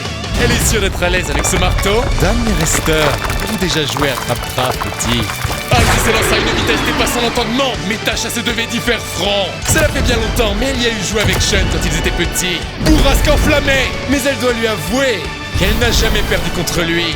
Et elle, comment s'en sortait-elle? Elle n'a jamais perdu non plus. Par contre, à cause de son irascible désir de victoire, elle doit aussi lui avouer quelque chose. Ça lui arrivait de fracasser le crâne d'Elric à l'occasion. Un instant de déconcentration qui n'arrache pas son sourire à Tasha, au contraire. Le jet de masse esquivé, elle n'en est pas moins surprise que l'un des membres de la plus prestigieuse des familles de mages soit un monstre au corps à corps. Mais de la voir manier une masse d'au moins 100 kilos, si bien, sans aura, dépasse la raison. Une Melvinger, une famille de fous furieux. Cette marque, le crâne noir. Elle s'en doutait, mais l'aîné du duc de l'étoile radieuse est donc bel et bien membre du plus dangereux corps de mercenaires du continent. La masse retomba dans un infernal fracas sur les remparts du domaine. Ça fait donc 1-0 pour elle, c'est ça? Qu'elle ne prenne pas cette victoire pour acquise, elle ira à fond cette fois. Bourrasque! Qu'est-ce là? Les choses devenaient à peine intéressantes. Ice n'eut besoin de temps pour comprendre. Attrapant Elric par le cou, elle laissa Tasha sans voix. Ça faisait longtemps, Serette. Ça a l'air d'aller. Il semblait s'amuser avec Dame Tasha. Il les aurait interrompus peut-être.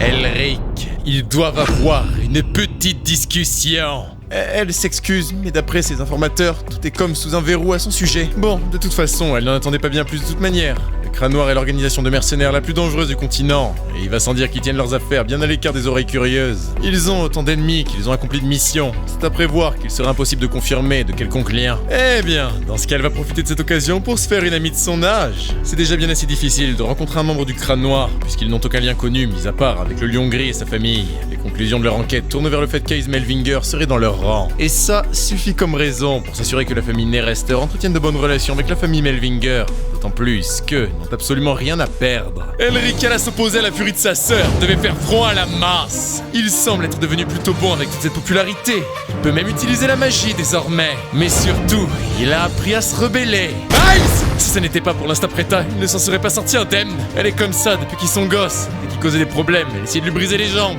Il ne l'a jamais vu aussi hésitant. Il n'y a pas à dire, sa sœur est une vraie Melvinger. Mais de là à ce qu'il ressente de l'aura et non de la magie, c'est la première fois qu'il voit cela. Il est infiniment plus curieux qu'il ne le se serait cru. Arrogant de petit frère, allons voir s'il pourra même éviter ça. Bouclier! La montreuse frappe d'Ice consiste à bouclier sa prudente résistance. Ice, elle est sérieuse? Comment elle veut qu'il évite ça? Mais tremblant, priant pour sa vie, Elric ne sentait plus la pression du coup de masse. Il rouvrit les yeux, hésitant devant sa sœur, l'arme tendue devant lui. Lorsqu'elle a entendu qu'il allait excaver un nid de dragon, elle était un petit peu soulagée. Elle était sûre qu'il souffrait de sa condition à cause du blocage magique, mais il faisait tout pour s'en sortir, alors elle a voulu le soutenir autant qu'elle le pouvait. Mais que s'est-il passé?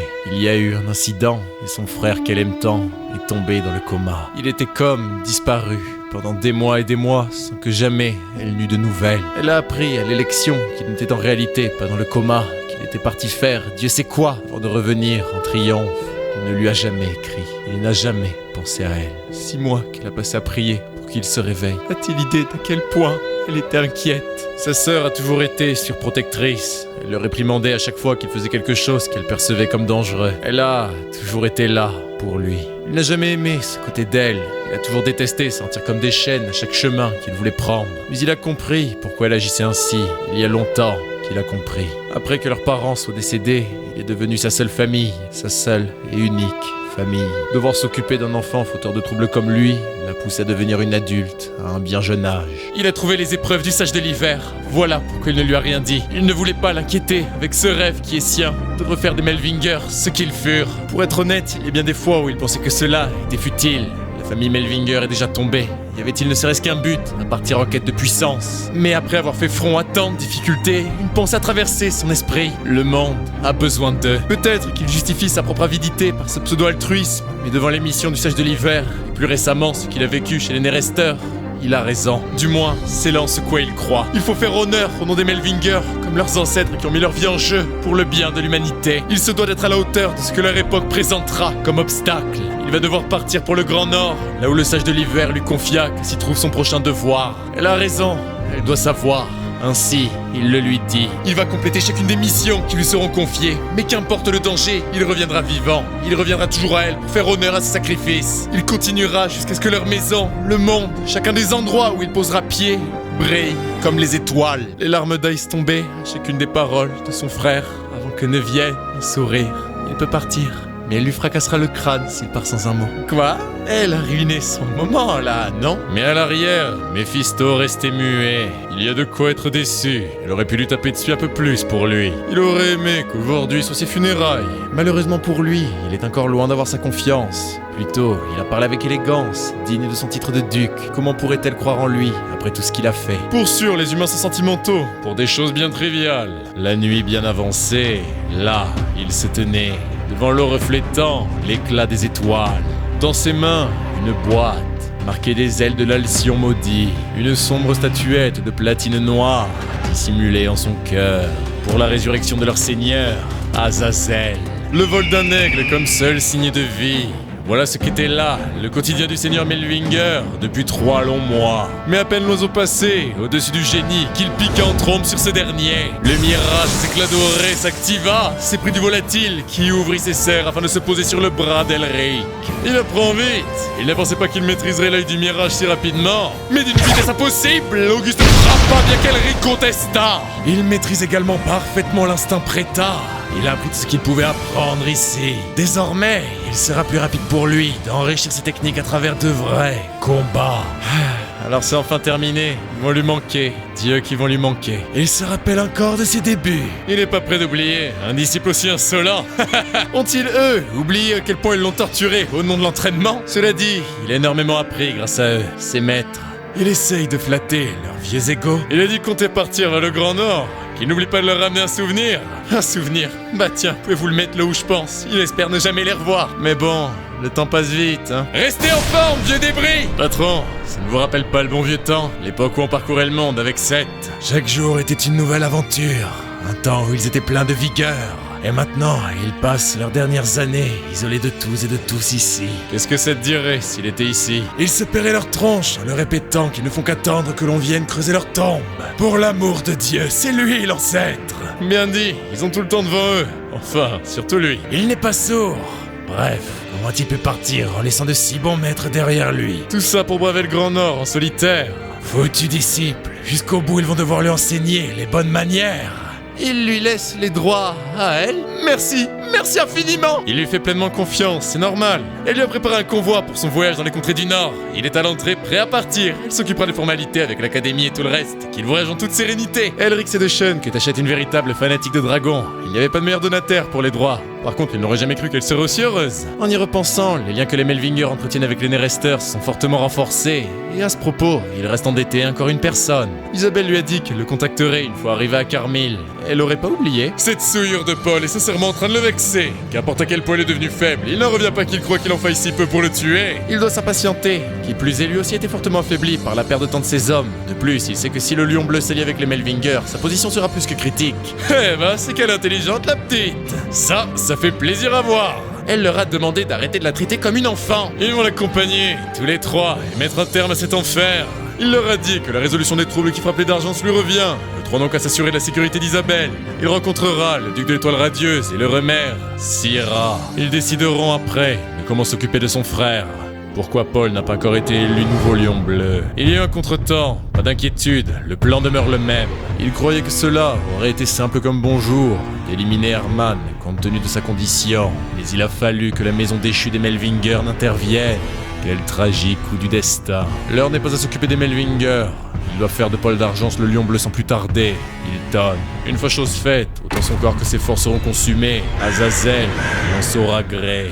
Il lui a dit qu'il n'y a pas lieu de s'inquiéter. Au pied de la vallée de la brume, attendez le convoi, mais c'est pas possible. Il comptait partir pour le nord, en paix. Il savait comment exprimer sa gratitude pour un tel convoi, mais pourquoi fallait-il accrocher? Karl, monsieur. Oui, merci, Karl. Il se coltine même Sean, mais bon, peut-être pas si mal de partir avec son meilleur pote après tout ce temps. Oh, il serait même pas lui dire au revoir s'il avait eu le choix. Sorette, t'aurais pu te reposer à la maison, en paix, non? Pourquoi donc? Il ne veut pas que sa chère sœur l'accompagne? Non, il en rêvait. Ils sont déjà à l'idée de passer du temps avec elle. Par contre, les deux vieux, pensez à vous, c'est pas bon pour l'arthrose un tel voyage. Ils ont bien le droit de profiter de l'air frais du Grand Nord, non? Il aurait dû aller plus fort avec lui avant de partir. Il n'est jamais trop tard. Ils auront tout le temps d'en faire un bon disciple une fois sur place. Eh ben putain, ça va être lent. Oh, eh ben ça, pour être heureux, il est heureux. C'est presque comme un voyage en famille. En y repensant, il n'a pas eu l'occasion de se présenter. Il se nomme Auguste Nerester, ministre de la famille Nerester et maître d'Elric. Duc Tegility, second maître d'Elric. Il a un petit prestige au sein de l'Empire. Aïs Melvinger, elle est la sœur aînée d'Elric. Elle les remercie, ainsi que Sean pour s'être occupé de son frère. Ils ont dû bien souffrir, eux et ces mignons animaux. Elle trouve les animaux du roi des bêtes mignons. Ils sont voués pour s'entendre. Aïs, Elric, arrête de tirer la gueule, déjà qu'il a pas envie de venir. Sean, faisant honneur à sa bonne humeur. Ice, dont les familiers du roi lui apportent gaieté. Duke, ses rêves brûlants d'épopée ravivés. Auguste, le regard comblé, l'histoire achevée. Et Elric, qui a enfin compris. Ce voyage est la première page d'un nouveau poème. Une ode à une nouvelle aube, celle d'une famille qu'il aime.